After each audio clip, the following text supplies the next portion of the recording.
Hey, and welcome to this tutorial. Today we're going to be going over the mirror tool inside of Maya. This year I aim to learn some new Maya tools, and it's been a really long time since I looked through the documentation, and I hope to find some extra tricks I can use day to day. To use the mirror tool, it's really simple. What you're going to want to do is select your object, and then what we can actually do is use the mirror tool by holding Shift and the right mouse button, and then going down to mirror. Notice how we get a few options which we can play with to help us get the results we want. First up, we have cut geometry, which if I just turn this off, you're going to see that the mirror tool acts more like a simple duplicate, and the two objects are just going to intercept.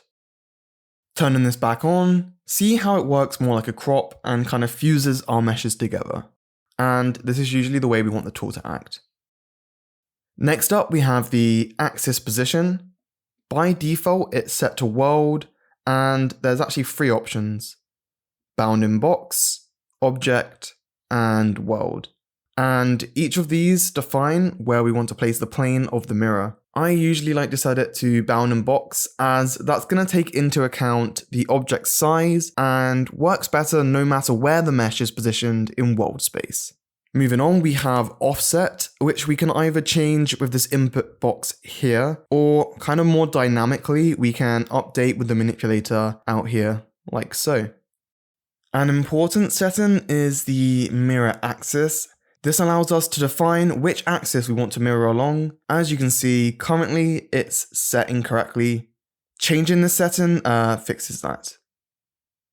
But we might just need to reverse the mirror direction also. Brilliant, so now we have the mirror working as we'd expect.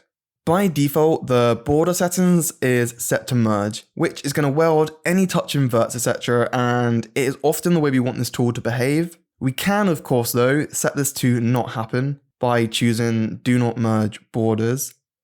For the next option, let's go ahead and just give us a bit of an offset. And we can actually bridge between these gaps by choosing this setting here, which is sometimes what we want to do. Just note that if we are merging borders, we're going to get some more settings such as merge threshold, which acts just as you would expect. If we increase this value, it's going to merge from further apart. And finally, there's flip UVs, which I won't lie, I've never really touched, but that basically just flips the shells of the mirrored geo.